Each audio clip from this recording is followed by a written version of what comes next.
बिस्मिल्लाहिर्रहमानिर्रहीम सल्लल्लाहु अलैहि वसल्लम। अस्सलाम वालेकुम क्लास 8। उम्मीद है आप सब खैरियत से होंगे। आज हम करेंगे यूनिट 1 की रिव्यू एक्सरसाइज 1A के क्वेश्चन नंबर 3 और 4 को। इससे कबल हम प्रीवियस वीडियो में रिव्यू एक्सरसाइज 1A के क्वेश्चन नंबर 2 को डिस्कस कर चुके हैं। इसका लिंक मैंने डिस्क्रिप्शन में दे दिया है, आप इस क्वेश्चन से रिलेटेड भी लेक्चर ले सकते हैं। रिव्यू एक्सरसाइज 1A के क्वेश्चन नंबर 3 की जानिब चलते हैं। क्वेश्चन नंबर 3 है separate rational and irrational numbers. तो यहाँ पे उसने हमें कुछ नंबर्स दिए गए हैं, ठीक है, और इन नंबर्स को हमने बताना है कि ये रैशनल है या फिर इर्रेशनल है। तो इसकी जानिब जाने से कबल हम रैशनल और इर्रेशनल नंबर्स की डेफिनेशन से इसको अंडरस्टैंड कर लेते हैं। The numbers which can be written in the form of p over q, वो नंबर जिनको हम पी ओवर क्यू की शक्ल में लिख सकते हों उन्हें रैशनल नंबर्स कहते हैं। जैसे 7/9 ये P और ये Q की शक्ल में है, -5/3, 0/11, 28, 12/17। तो ये इस कैटेगरी में जो नंबर्स आते हैं वो हमारे रैशनल नंबर्स कहलाते हैं, ठीक है। और जबकि इर्रेशनल नंबर्स कौन से होते हैं? The numbers which are not rational, वो नंबर जो रैशनल नहीं होते, ठीक है, उन्हें इर्रेशनल कहते हैं। जैसे स्क्वायर रूट के अंदर वो वैल्यू स्क्वायर रूट की जो कि परफेक्ट स्क्वायर नहीं होती। जैसे 2 जो है वो किसी नंबर का परफेक्ट स्क्वायर नहीं है, लेकिन अगर हम 4 के ऊपर स्क्वायर रूट डालते हैं तो ये 2 का परफेक्ट स्क्वायर है, ठीक है। तो इट मीन्स के 2 फिर जो है वो हमारा रैशनल में आएगा, ठीक है, रैशनल नंबर में आएगा। जबकि ये जो स्क्वायर रूट 2 है, ठीक है, ये हमारा इर्रेशनल नंबर में आता है, ठीक है। तो आइए फर्स्ट पार्ट की जानिब चलते हैं। तो यहाँ पे देखिए हमारे पास है 25/6 है। तो अब देखें 25/6 ये हमारी फर्स्ट कैटेगरी में आ रहा है, यानी इसको हम P ओवर Q की फॉर्म में लिख सकते हैं, ठीक है। तो हम यहाँ पे स्टेटमेंट भी लिख लेते हैं कि 25/6 is in the form of rational number, कि हम ये कह सकते हैं कि P ओवर Q की प्लेस पे हम, जैसे कि यहाँ पे P की जगह 25 और Q की जगह 6 है, यानी ये P ओवर Q की शक्ल में लिखा गया है, ठीक है। सो इट इज़ इसलिए ये एक रैशनल नंबर है। So it is a rational number.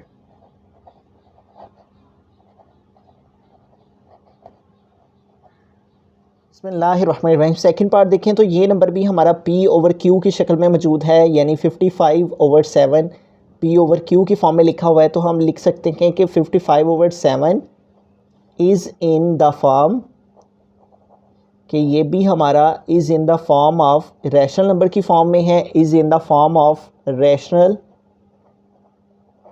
Number, इसलिए ये एक रैशनल नंबर है, ठीक है। इट इज़ अ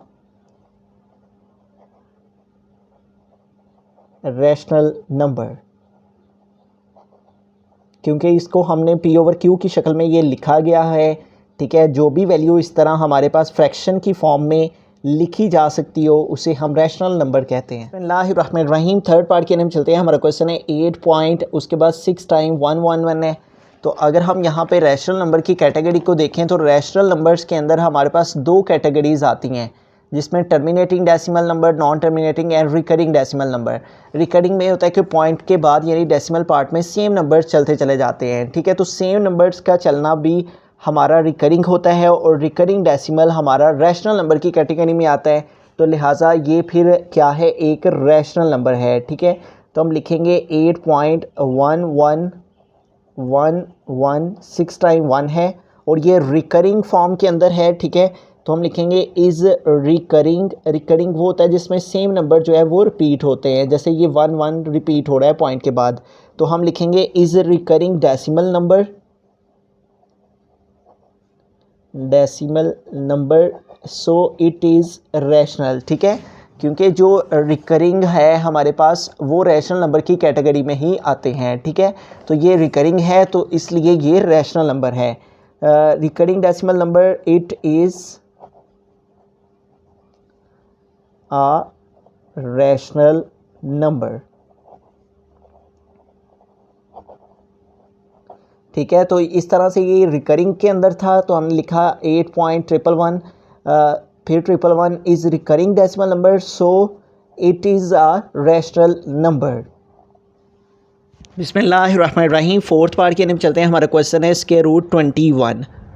तो स्क्वायर रूट वाली वैल्यू एक ही सूरत में रैशनल हो सकती है अगर स्क्वायर रूट के अंदर जो नंबर है वो एक परफेक्ट स्क्वायर हो।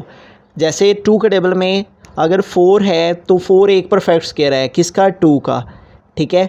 यानी 4 का स्क्वायर रूट लिया जाए तो एक स्पेसिफिक आंसर आ जाता है। इसी तरह 3 के टेबल में 9 है जो कि एक परफेक्ट स्क्वायर है, किसका? 3 का। इसी तरह 4 के टेबल में 16 है, अगर उसका स्क्वायर रूट लिया जाए तो 4 आता है। इन नंबर्स के अलावा, यानी वो नंबर जो कि किसी ना किसी का परफेक्ट स्क्वायर होते हैं, उनके अलावा कोई भी नंबर जो स्क्वायर रूट में आ जाए वो इर्रेशनल की कैटेगरी में आता है। इसको अगर हमने मज़ीद अंडरस्टैंड करना हो तो उसके लिए यहाँ पे हमारे पास लिखा हुआ है स्क्वायर रूट 17 है। अब वो कह रहा है कि स्क्वायर रूट 17 के बारे में कह रहा है कि इज़ नॉट परफेक्ट स्क्वायर। जिस तरह ये 21 एक परफेक्ट स्क्वायर नहीं है, इसी तरह 17 भी एक परफेक्ट स्क्वायर नहीं है। हर टेबल में एक परफेक्ट स्क्वायर होता है। 2 के टेबल में 4 है, 3 के टेबल में 9, 4 के टेबल में 16, 5 के टेबल में 25, 6 के टेबल में 36 और 7 के टेबल में 49। तो इस तरह से हर टेबल में जो है वो हमारे पास परफेक्ट स्क्वायर्स आते हैं, ठीक है। मुख्तलिफ परफेक्ट स्क्वायर मौजूद होते हैं। तो अब ये जो नंबर है ये परफेक्ट स्क्वायर नहीं है, इसलिए स्क्वायर रूट 17 नॉन टर्मिनेटिंग है, नॉन रिकरिंग है, सो इस वजह से ये इर्रेशनल है। तो यही स्टेटमेंट हम स्क्वायर रूट 21 के लिए लिखेंगे कि स्क्वायर रूट 21 जो है, ठीक है, इसके लिए हम लिखेंगे सिंस 21 जो है is not perfect square, 21 perfect square नहीं है, is not perfect square. And अगर इसका आंसर निकाला जाए स्क्वायर रूट 21 का तो वो हमारा नॉन टर्मिनेटिंग आएगा, नॉन टर्मिनेटिंग और नॉन रिकरिंग आएगा, ठीक है।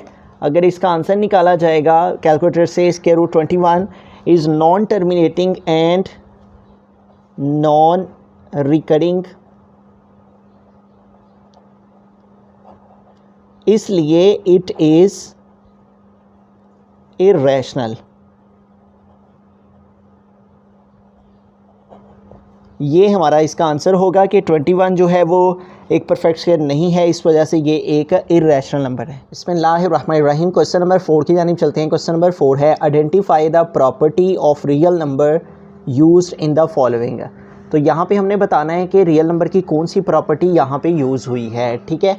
अब यहाँ पे हमारे पास पेज नंबर 6 पे हमारे पास तमाम प्रॉपर्टीज़ ऑफ रियल नंबर्स, यहाँ पे तमाम की तमाम प्रॉपर्टीज़ मौजूद हैं, ठीक है। और इन प्रॉपर्टीज़ में से हम अगर इन प्रॉपर्टीज़ को याद रख लेते हैं और इनको अच्छे से अंडरस्टैंड कर लेते हैं तो हमारे लिए आसान हो जाता है किसी भी नंबर के अंदर आइडेंटिफाई करना कि यहाँ पे कौन सी प्रॉपर्टी यूज़ हुई है। अब जो 3 नंबर्स की प्रॉपर्टी होती है उसे हम एसोसिएटिव प्रॉपर्टी कहते हैं, और बिटवीन में प्लस का साइन मौजूद हो तो वो एडिशन होता है, ठीक है। तो यहाँ पे देखिए हमारे पास जो 3rd नंबर वाली प्रॉपर्टी है वो है associative property with respect to addition. तो यहाँ पे देखिए हमारे पास प्लस के साइन के साथ 3 वैल्यूज़ हैं, इसे ए बी सी कह लेते हैं और इसे ए बी सी, इस तरह से हमारे पास ए प्लस बी प्लस सी, ए प्लस बी प्लस सी। तो यही बिल्कुल प्रॉपर्टी हमारे पास यहाँ पे यूज़ हुई है। यहाँ पे लेफ़्ट हैंड साइड में है हमारे पास, राइट हैंड साइड में है 25 + 7 और यहाँ पे है ए प्लस बी प्लस 5 है और यहाँ पे प्लस सी है, जबकि इस साइड में है ए की जगह पे 25 + 7 + 5 बी प्लस सी की प्लेस पे, ठीक है। तो ये एग्जैक्टली हमारे पास यही प्रॉपर्टी यूज़ हो रही है इसके अंदर। तो यहाँ पे हम इस प्रॉपर्टी का नाम लिख देंगे सिंपली इसके नीचे कि यहाँ पे हमारे पास जो प्रॉपर्टी यूज़ हो रही है वो एसोसिएटिव प्रॉपर्टी है, ठीक है। Associative property with respect to addition. Plus की जो है वो हमारे पास यहाँ पे एसोसिएटिव प्रॉपर्टी इसके अंदर यूज़ हुई है। बिस्मिल्लाहिर्रहमानिर्रहीम। सेकंड पार्ट है 17 प्लस और फिर ब्रैकेट में है -17 = 0, ठीक है। तो ये 17 प्लस का है और जो ब्रैकेट में है वो माइनस का है। तो हमारे पास अगर हम यहाँ पे देखें प्रॉपर्टी नंबर 7, तो ये देखें एडिटिव इन्वर्स प्रॉपर्टी। एडिटिव का मतलब, एडिटिव इन्वर्स का मतलब होता है ऑपोजिट लेना, किसी भी नंबर का ऑपोजिट होना, ठीक है।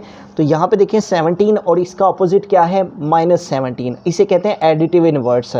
तो ये हमारे पास 17 है और ये -17 है। जैसे यहाँ पे देखें a है हमारे पास और फिर प्लस है, तो यहाँ 17 है फिर प्लस है, और a का उल्ट -a और यहाँ 17 का उल्ट -17 is equal to 0 is equal to 0। तो लिहाजा इसके अंदर जो प्रॉपर्टी यूज़ हो रही है वो बेसिकली ये प्रॉपर्टी है हमारे पास।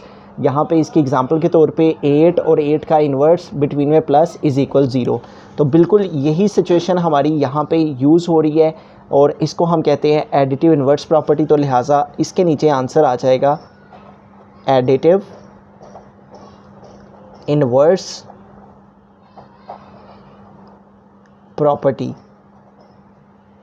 जो एडिटिव इन्वर्स होता है उसमें हमने जस्ट किसी भी नंबर का अगर एडिटिव इन्वर्स लेना हो, जैसे 3 है तो 3 का एडिटिव इन्वर्स -3 होगा। किसी भी वैल्यू का जो एडिटिव इन्वर्स होता है उसमें उसका साइन चेंज किया जाता है। अगर -4 है तो इसका एडिटिव इन्वर्स +4 होगा। तो इसी तरह यहाँ पे एडिटिव इन्वर्स 17 का -17 है, और जब भी इस तरह से कोई और वैल्यू भी हो बिटवीन में प्लस का साइन और इधर उधर ऑपोजिट वैल्यू, तो उसे हम एडिटिव इन्वर्स प्रॉपर्टी कहेंगे। रहीम थर्ड पार्ट है हमारे पास (z + 0 is equal to (z)। तो अगर हम यहाँ पे प्रॉपर्टी नंबर 5 को देखते हैं तो वो है हमारे पास एडिटिव आइडेंटिटी प्रॉपर्टी। जैसे a + 0 is equal to 0 + a, answer a ही आएगा। बिल्कुल इसी तरह से z + 0 और is equal to answer (z)। यानी कि इस प्रॉपर्टी का मतलब है कि अगर हम if a is a real number there is a unique number 0 called additive identity, यानी कि अगर हम किसी भी नंबर में 0 को ऐड करें तो आंसर पे कोई फ़र्क नहीं पड़ेगा, a + 0 करें या 0 + a करें आंसर a ही आएगा। तो ऐसी सूरत में इस सिचुएशन को हम कहते हैं एडिटिव आइडेंटिटी प्रॉपर्टी। तो इसमें हमने जस्ट प्रॉपर्टीज़ के नाम लिखने हैं, और प्रॉपर्टीज़ के नाम लिखने के लिए हमें ये मालूम होना चाहिए कि किस सिचुएशन में कौन सी प्रॉपर्टी लिखी जाएगी। बिस्मिल्लाहिर्रहमानिर्रहीम फोर्थ पार्ट के अंदर चलते हैं। तो यहाँ पे हमारे पास 2 नंबर्स हैं, 25 × 5 और इधर इसके 5 पहले लिखा है, इसमें 5 × 25। तो 2 नंबर्स के दरमियान जो प्रॉपर्टी यूज़ होती है उसे हम कम्यूटेटिव प्रॉपर्टी कहते हैं, और बिटवीन में मल्टीप्लाई का साइन है इसलिए ये मल्टीप्लिकेशन की प्रॉपर्टी है। तो यहाँ पे देखें a.b मतलब 25 × 5, b.a मीन्स 5 × 25। इसमें a पहले लिखा हुआ है b बाद में, इसमें b पहले लिखा है a बाद में। तो ये कहता है इसे हम कम्यूटेटिव प्रॉपर्टी कहेंगे विद रिस्पेक्ट टू मल्टीप्लिकेशन, क्योंकि बिटवीन में मल्टीप्लाई, डॉट का मतलब भी मल्टीप्लाई होता है। जैसे यहाँ पे 13 × 7 और 7 × 13, बिल्कुल इसी तरह से यहाँ पे 25 × 5 और 5 × 25। तो ये क्या है, कम्यूटेटिव प्रॉपर्टी है। तो हम यहाँ पे लिखेंगे commutative property with respect to multiplication.